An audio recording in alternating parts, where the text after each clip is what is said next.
And now, it's time for another Dice Tower review with Ryan Metzler. Hey everyone, it's Ryan Metzler here again, and today we're going to take a look at a game by Michael Schott, who has also done Coloretto. You'll notice this is Zooloretto, so very much on the same line, and Veldora, which I reviewed not too long ago and didn't like. But why don't we take a look at this one and see if I like it. This is a game, it's a tile pulling game, much like Coloretto is a card playing game, in which you're going to make sets of animals, and you're going to take a set of animals, maybe not the one that you want, but you're going to take a set of animals and add it to your collection in order to try and get points. So you'll be able to make 3 little collections of animals and score points appropriately. But before I cover the whole game in my intro, why don't we take a look at what you get inside this box. We'll see how it plays, which it plays 2 to 5 players, and then we'll come back here and we'll get my final opinions on this Schott title. So here you are looking at the components for Zooloretto Mini, and this is a 5-player game. That's evidenced by the 5 trucks out here. You can see we have a whole row of animals over here. We have deer and wolves and ostriches and rhinos, and these are all baby animals that you can get by having an appropriate male and female in a cage and having them mate in order to get the offspring, which is basically just a way to get more points.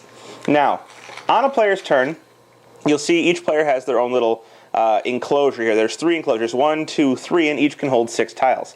And on a player's turn, they're going to draw a tile from this bag, or they're going to take one of these trucks. But since there's nothing in the trucks, they're going to draw a tile from the bag.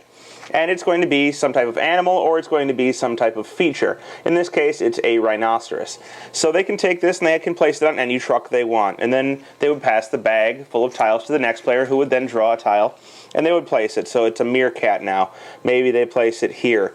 And it continues on in this manner, you know, drawing and placing. Now we have, you can see here, we have a female deer. So this is going to be a trait that's important, because if there's a male and a female in the same enclosure, and each enclosure can only hold one type of animal, you're going to get an extra animal. You would get the offspring as soon as both the male and female are placed together. And you keep pulling. So these are going to start to fill up. You'll see we have a giraffe now. And somebody could place in the same one, maybe. Somebody's going for meerkats, so they place 2 meerkats in the same spot. Anyhow, on your turn, you can decide either to pull a tile from this bag, or you can decide to take one of these trucks. Now, let's say maybe I decide I want these 2 meerkats. I don't want somebody to place something here before I have a chance to take it. So they pull this out, and they must immediately place all of the animals in there in one of their enclosures, or actually in any of their enclosures. So they could split these meerkats up, but they wouldn't do that. They'd want to put them in the same one, because the more animals of the same type you have in an enclosure, the more points they're worth at the end of the game.